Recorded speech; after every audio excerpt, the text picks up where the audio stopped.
For 20 years I peered through telescopes searching for signs of extraterrestrial life. The irony? The answers I sought were waiting in a book I had dismissed my entire life. My name is Richard Allen. At 50, I stand before you not just as an astrophysicist from MIT, with decades of research into potentially habitable exoplanets, but as a Muslim. If you had told me 5 years ago that I would convert to Islam after finding evidence of alien life discussed in the Quran, I would have laughed dismissively. Yet here I am, and this is my story. Bismillahir-Rahman-ir-Rahim. These words now begin my days. But for most of my life, science was my only religion. I worshipped at the altar of empirical evidence, peer-reviewed studies, and the unyielding laws of physics. As a leading researcher at the SETI Institute, my mission was to find conclusive evidence of intelligent life beyond Earth. The universe, vast and ancient, seemed the perfect canvas for life to have emerged elsewhere. With billions of galaxies, each containing billions of stars, many with their own planetary systems, the mathematical probability of Earth being the only harbor of life appeared infinitesimally small. This conviction drove my work, but it was purely scientific, or so I believed. In retrospect, my search was more profound than I realized. Looking up at distant worlds, I was unconsciously asking the most fundamental questions. Are we alone? Is there purpose to existence? Is there something greater than us? My colleagues and I published papers on biosignatures, analyzed atmospheres of distant worlds, and scanned the cosmos for radio signals that might indicate intelligence. We made breakthroughs, certainly. We discovered exoplanets in habitable zones with conditions theoretically suitable for life, yet definitive proof of extraterrestrial life remained elusive. The void in my personal life grew alongside my professional achievements. I had a successful career, published widely, and earned the respect of my peers, but my apartment remained empty, my relationships superficial. I would sometimes stand on my balcony at night, looking up at the stars I studied professionally, and feel a strange emptiness. What was it all for? Why did the universe exist at all? These questions were officially beyond the scope of my scientific work, yet they haunted me nonetheless. The International Astronomical Union had organized a symposium on astrobiology and the search for extraterrestrial intelligence in Doha, Qatar. As one of the keynote speakers, I presented our latest findings on potentially habitable exoplanets in the TRAPPIST-1 system. After my presentation, a soft-spoken man approached me.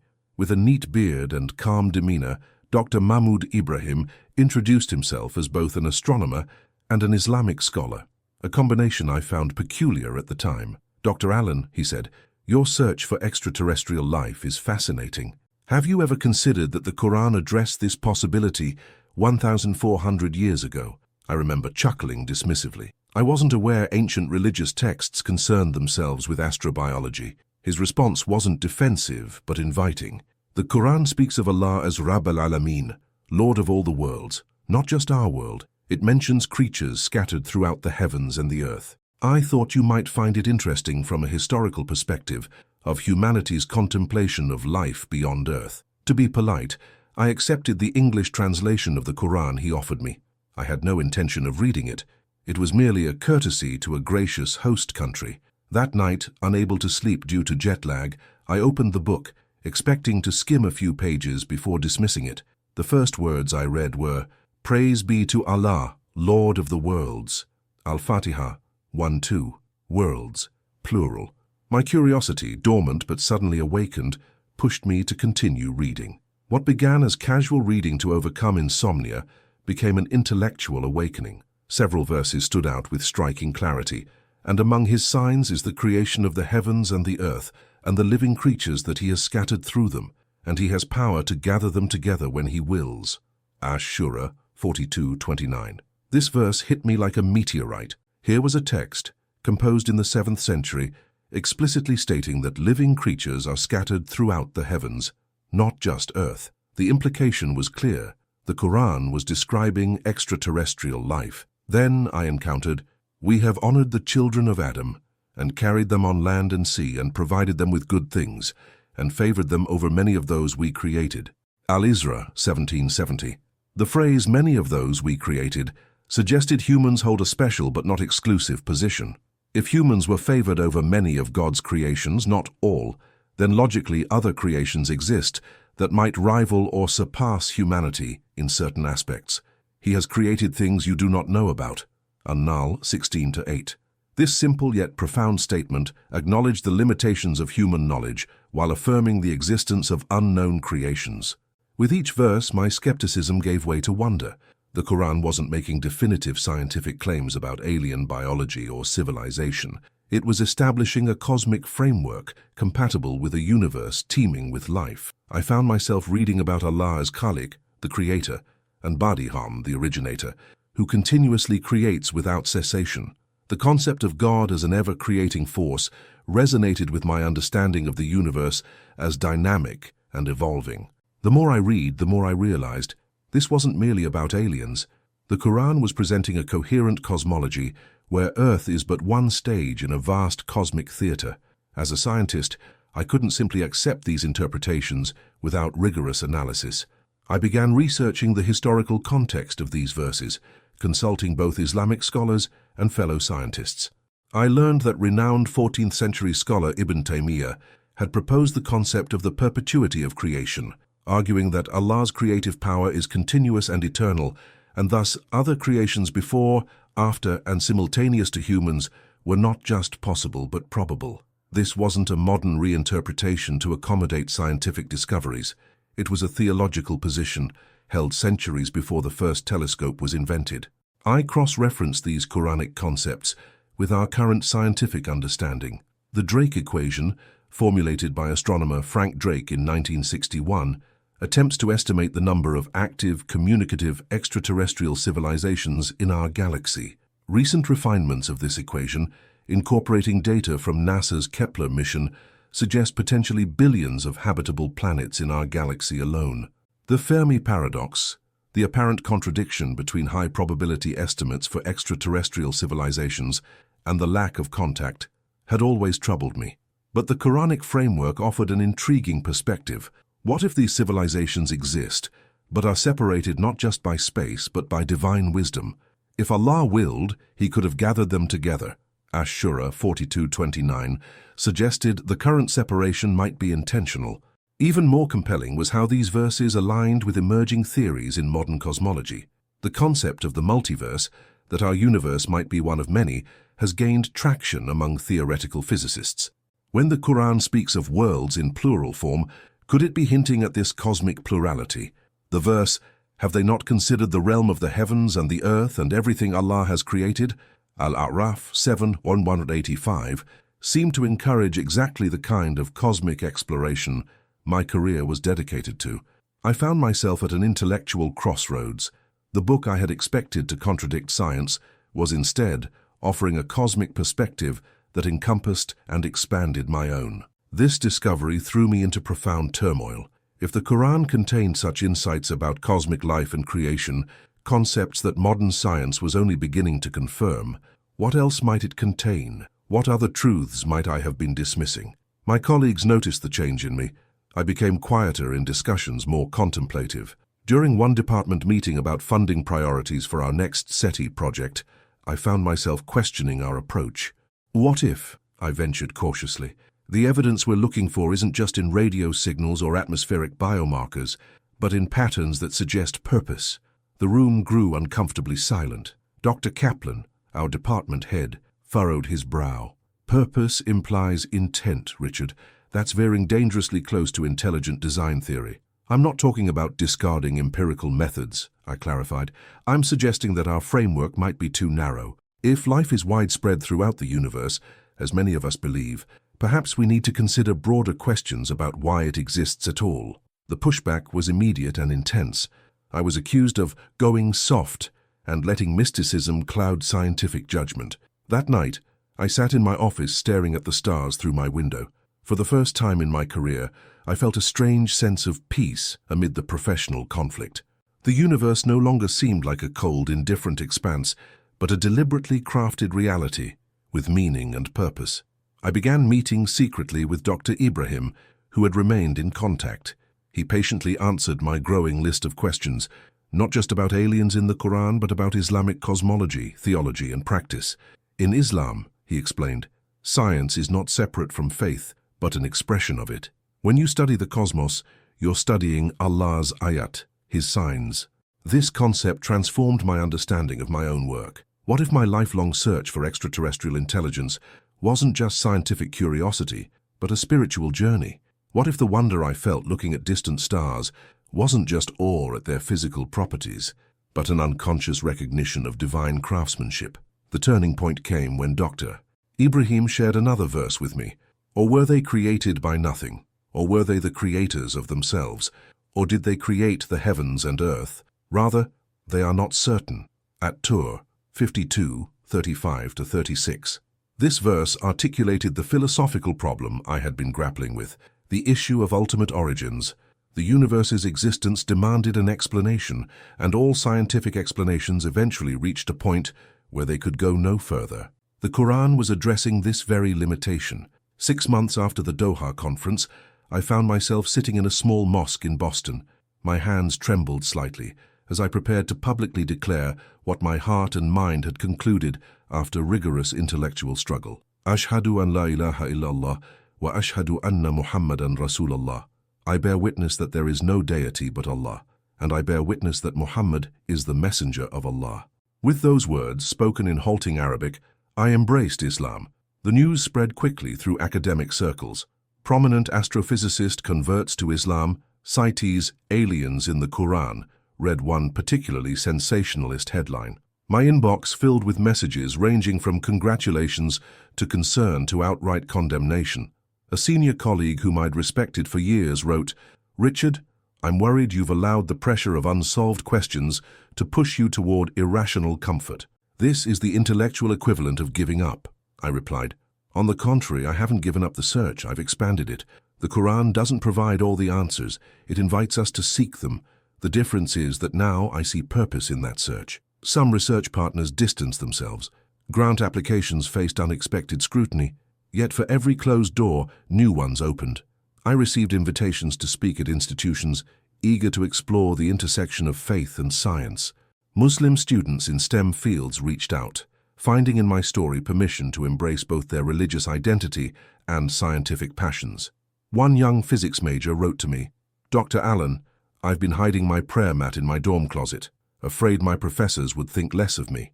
Your story gave me courage to be fully myself." This unexpected role as a bridge between worlds, science and faith, Western academia and Islamic thought, became as meaningful to me as my research. Today, 5 years after my Shahada, my scientific work continues with renewed vigor. I still peer through telescopes, analyze data, and publish papers on exoplanetary systems. The difference is the framework through which I interpret these findings. When I observe a potentially habitable exoplanet, I don't just see a rock at the right distance from its star. I see a possible home for Allah's creatures that, as the Quran says, He has scattered through the heavens and earth. My prayer mat now sits in the corner of my office. Between complex calculations, I pause to prostrate toward Mecca, finding in these brief moments of worship a reminder of the greater purpose behind my research. The verse that continues to guide my work is, "We will show them our signs in the horizons and within themselves, until it becomes clear to them that it is the truth." Fusilat 41:53. This perfectly encapsulates what I now understand to be the harmony between scientific inquiry and faith. Every discovery, every new exoplanet, every spectroscopic analysis of a distant atmosphere is not just a data point, but a sign, an ayah, pointing to the Creator. Many ask if my conversion has changed my scientific standards. It hasn't lowered them, it has expanded them. I still demand rigorous evidence, peer review, and methodological soundness. But I now recognize that empiricism alone cannot answer the why questions that give meaning to the how questions science excels at addressing. In a recent paper published in the Journal of Astrobiology, I proposed what I call the conscious observer hypothesis, suggesting that the apparent fine-tuning of universal constants might be better understood if conscious observation is not incidental, but integral to the universe's purpose. Some colleagues dismissed this as retreating to the anthropic principle.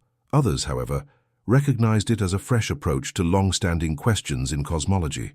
The paper sparked debate, exactly what good science should do. What surprises many is that my conversion hasn't diminished my scientific curiosity, but enhanced it. The Quran repeatedly commands believers to observe, think and reflect on the natural world.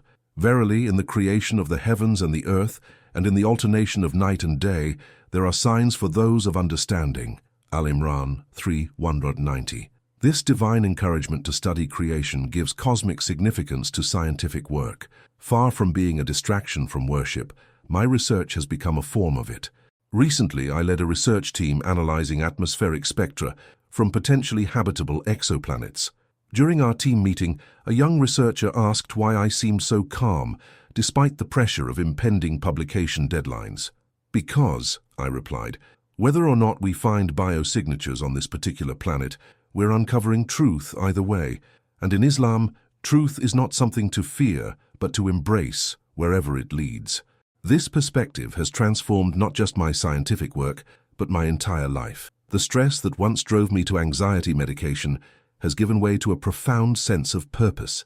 The competitive drive to be first to discover alien life has been replaced by gratitude for being part of the cosmic unveiling, however it unfolds. Every morning after Fajr prayer, I read the verse, say, travel through the earth and see how he originated creation. Al-Ankabut 29:20. Though I physically remain on earth, my scientific work allows me to travel through the universe, observing how creation manifests across light years. What once was merely a career has become a spiritual journey. One of the most profound shifts in my thinking concerns the Fermi paradox. If extraterrestrial civilizations are likely, why haven't we detected them? The Quran suggests an answer. If Allah had willed, He would have made you one nation, but He intended to test you in what He has given you. So race to all that is good. Al-Ma'idah 5:48. Perhaps the separation of civilizations, whether human nations or cosmic species, serves a divine purpose. Maybe the journey of discovery itself, with all its challenges and revelations, is as important as what we ultimately find. I share this story not to proselytize, but to testify to the unexpected harmony I've discovered between faith and science. The Quran's cosmic perspective, including its references to creatures scattered throughout the heavens, provided the framework I had unknowingly sought throughout my scientific career. For those still searching for meaning in the stars, I offer this invitation. Consider that the answers might come from unexpected sources. The ancient text that changed my life wasn't a scientific paper, but contained insights that illuminated my scientific understanding. Ibn Taymiyyah, the 14th century scholar who proposed Allah's perpetual creation, understood something profound. The Creator does not cease to create. The universe is not static but continuously manifesting divine creativity. When modern cosmology discusses cosmic inflation, multiverse theory, or habitable exoplanets, it is describing what this Islamic scholar intuited centuries ago, that creation is vast, diverse, and ongoing. As I continue my research, I no longer feel the existential dread that sometimes accompanies contemplation of cosmic scales. The universe's vastness doesn't diminish humanity's importance. It magnifies the greatness of the Creator, who despite endless realms and possibly countless species, still attends to human affairs. We have honored the children of Adam. Al-Isra 17:70. This verse affirms human dignity while simultaneously acknowledging a cosmic community of creations. We are honored not because we are alone, but because, despite not being alone, we are still specifically chosen for divine attention. The search for extraterrestrial intelligence continues. SETI antennas still scan the cosmos for signals. Space telescopes still analyze exoplanet atmospheres for biosignatures. I remain part of this scientific endeavor, contributing research papers, mentoring students, and pushing the boundaries of our knowledge. But now, when I look up at the night sky, I see more than research opportunities. I see signs of a Creator who has filled the cosmos with life and purpose. I see a universe that testifies to divine wisdom. I see in the words of the Quran the handiwork of Allah, who perfected all things. An-Naml 27:88. 5 times daily, I interrupt my research to pray. My colleagues have grown accustomed to seeing me excuse myself for these brief but sacred moments. Some were initially uncomfortable, but many have come to respect the discipline and focus it brings to my work. Last month, during a major conference presentation on our latest findings regarding potentially habitable moons orbiting gas giants, I concluded with a slide that quoted both the Drake equation and the Quranic verse about creatures scattered throughout the heavens. These two perspectives, I told the audience, one mathematical and one spiritual, both point to the same conclusion. We are likely not alone in this vast universe. The response was mixed but thoughtful. Several young researchers approached me afterward, confessing they too had struggled to reconcile their scientific work with their various faith traditions. You've shown it's possible to be intellectually honest on both fronts, one doctoral candidate told me. That evening, as I prayed Maghrib in my hotel room facing Mecca, I felt profound gratitude. The search that had defined my career, the quest for life beyond Earth, had led me not just to intellectual satisfaction, but to spiritual fulfillment. The Quran states, "And he has subjected to you whatever is in the heavens and whatever is on the earth, all from him." Indeed, in that are signs for a people who give thought. Al-Jathiyah 45:13. I now understand that the cosmos is not just a physical reality to be studied, but a divine sign to be contemplated. Each discovery is not just an addition to human knowledge, but an unveiling of what was always there, waiting for us to notice. As for the question of whether we will find definitive proof of extraterrestrial life in my lifetime, that remains unanswered. But the Quran has given me patience in this search. If such discoveries come, they will only confirm what this ancient text has suggested. If they don't come in my lifetime, I trust that future generations will continue the quest, perhaps finding in their discoveries what I found in the stars, signs pointing to something greater than ourselves. My most recent paper explores the astrobiological implications of certain exoplanetary systems. One reviewer commented that my perspective brings a unique synthesis of rigorous methodology and broader philosophical context, often missing from such technical work. This balance between empirical investigation and cosmic perspective has become my scientific signature. I no longer feel compelled to artificially separate my identity as a scientist from my identity as a believer. They inform and enhance each other. Say, "In the bounty of Allah and in His mercy, in that let them rejoice." Yunus 10:58. In this cosmic search, in this lifelong quest to understand our place among the stars, I have found something I never expected: joy.